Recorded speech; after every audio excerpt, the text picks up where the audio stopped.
Bago tayo magsimula mga kabsat, huwag kalimutang mag-like, share at mag-subscribe dito lang sa Sindak sa Dilim PH. Pindutin na rin ang notification bell at iselect ang all para lagi kayong updated sa ating mga bagong kwento. Ngayong gabi, pag-uusapan natin ang isa sa mga pinakamisteryosong trahedya sa mundo ng showbiz noong early 2000s. Isang magandang aktres, isang biglaang aksidente, at mga kwentong hanggang ngayon ay pinag-uusapan pa rin ng marami.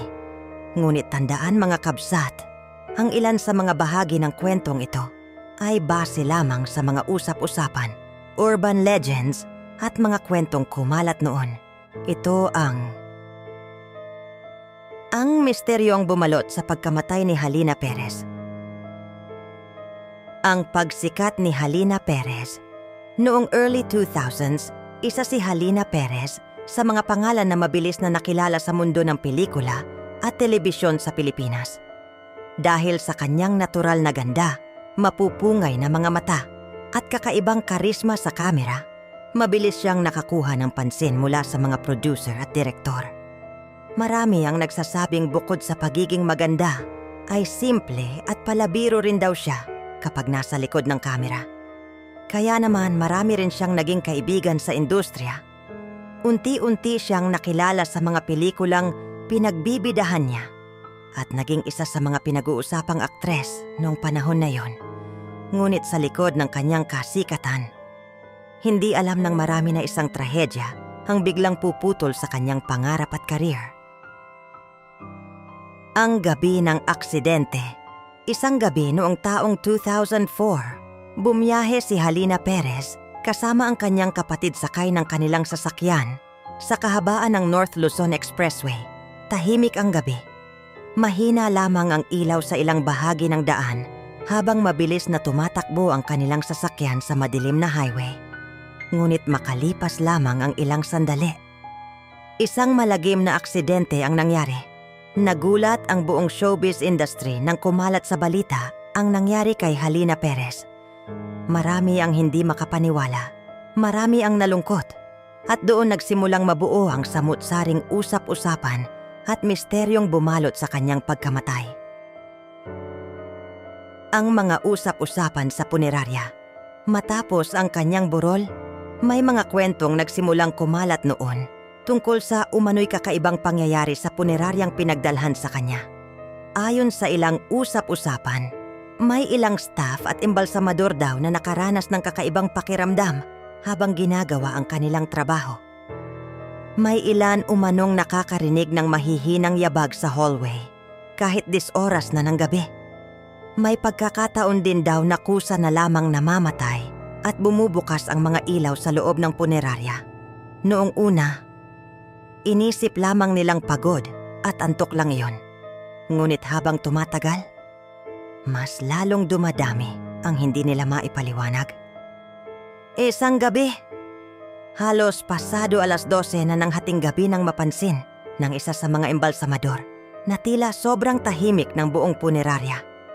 Naririnig lamang niya ang mahinang ugong ng electric fan at ang tunog ng ulan sa bubong habang mag-isa siyang nag-aayos ng ilang gamit sa loob ng preparation room. Ngunit habang abala siya, may narinig siyang tila mahinang katok.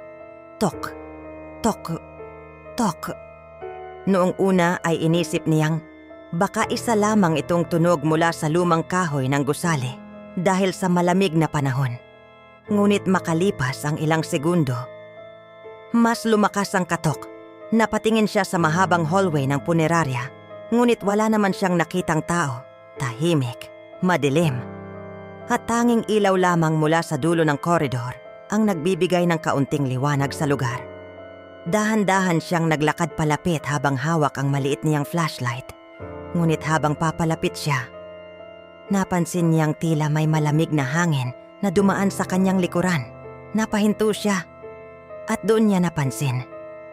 Bahagyang nakabukas ang pintuan ng isang silid na kanina lamang ay sigurado siyang isinara niya.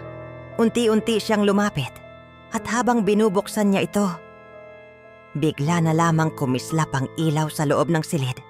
Mabilis na tumibok ang kanyang dibdib. Dahil sa loob ng kwartong iyon, Naroon ang kabaong ni Halina Perez. Tahimik niyang tinitigan ang paligid. Walang tao, walang gumagalaw. Ngunit habang papaalis na sana siya, may narinig siyang tila mahinang bulong. Napakabagal at halos hindi maintindihan. Napalingon siya agad sa paligid ngunit wala naman siyang nakitang ibang tao. At doon na siya nagsimulang kabahan ng tuluyan. Kinabukasan, ikinuwento niya sa ilang staff ang nangyari. Ngunit mas lalo siyang natakot nang may ilan sa kanila ang nagsabing hindi lang siya ang nakaranas ng ganoong pangyayari sa loob ng punerarya. Ayon sa isa sa mga matagal ng staff ng punerarya, may mga gabi raw noon na tila may naririnig silang mahihinang yabag sa hallway kahit wala namang tao sa loob. Minsan naman, may mga pintuang kusa raw bumubukas kahit nakalak naman ito. Noong una, hindi nila ito gaanong pinapansin dahil sanay na rin sila sa tahimik at malamig na atmosphere ng punerarya. Ngunit habang lumilipas ang mga araw, mas lalo raw nagiging kakaiba ang kanilang nararanasan. Isang madaling araw, may isang gwardya ang nagroronda sa likod na bahagi ng gusali. Tahimik ang paligid, naririnig lamang ang mahinang patak ng ulan at ugong ng hangin sa mga puno. Ngunit habang naglalakad siya sa madilim na hallway, may napansin siyang tila babaeng nakatayo sa dulo ng koridor. Mahaba ang buhok nito, nakatayo lamang, hindi gumagalaw. Noong una ay inisip niyang baka isa lamang itong kaanak ng nakaburol kaya agad siyang lumapit. Ngunit habang papalapit siya, bigla raw kumislap ang ilaw. At sa isang iglap, nawala ang babaeng kanyang nakita. Napahinto ang gwardya. Nanlamig ang buo niyang katawan. At nang tingnan niya ang paligid, wala na ang babae. Tahimik na naman ang buong hallway. Kinabukasan, ikinuwento niya iyon sa ibang staff. Ngunit mas lalo siyang kinilabutan nang may isang matandang embalsamador ang nagsabing, "Hindi ikaw ang unang nakakita sa babaeng iyon." Dahil ilang gabi na rin daw may mga staff na nakakakita ng misteryosong babae sa hallway ng punerarya. Isang babaeng tahimik lamang na nakatayo at bigla na lamang nawawala sa dilim. Dahil sa sunod-sunod na kakaibang pangyayari, may ilang staff ng punerarya ang nagsimulang matakot mag-overtime tuwing gabi. May iba na ayaw nang mapag-isa sa hallway at mayroon ding nagsasabing tila nag-iba raw ang pakiramdam sa loob ng gusali matapos dalhin doon ang labi ni Halina Perez. Ngunit sa lahat ng nakaranas ng kababalaghan, isa sa pinaka-hindi malilimutan ay ang kwento ng isang batang utility worker na noon lamang nagtatrabaho sa punerarya. Bandang 3:00 raw ng madaling araw nang utusan siyang kumuha ng ilang gamit sa storage room sa likod ng building. Tahimik ang buong paligid, halos lahat ng ilaw ay nakapatay na. Tanging mahinang fluorescent light lamang sa hallway ang nagbibigay ng maputlang liwanag. Habang naglalakad siya, napansin niyang tila sobrang lamig ng hangin. Parang biglang bumigat ang pakiramdam ng buong paligid. Ngunit ipinagpatuloy pa rin niya ang paglalakad. Pagdating niya sa storage room, dahan-dahan niyang binuksan ang pintuan. Ngunit sa mismong pagbukas niya nito, bigla raw niyang narinig ang tila mahinang pag-iyak ng isang babae. Mahina lamang, ngunit malinaw. Napahinto siya at unti-unti siyang napalingon sa madilim na hallway. Noong una ay wala siyang nakita, ngunit makalipas lamang ang ilang segundo, may napansin siyang tila puting anino na mabilis na dumaan sa dulo ng koridor. Nanlaki ang kanyang mga mata at dahil sa sobrang takot, nabitawan niya ang hawak niyang flashlight. Mabilis siyang tumakbo pabalik sa harap ng punerarya habang halos hindi makahinga sa kaba.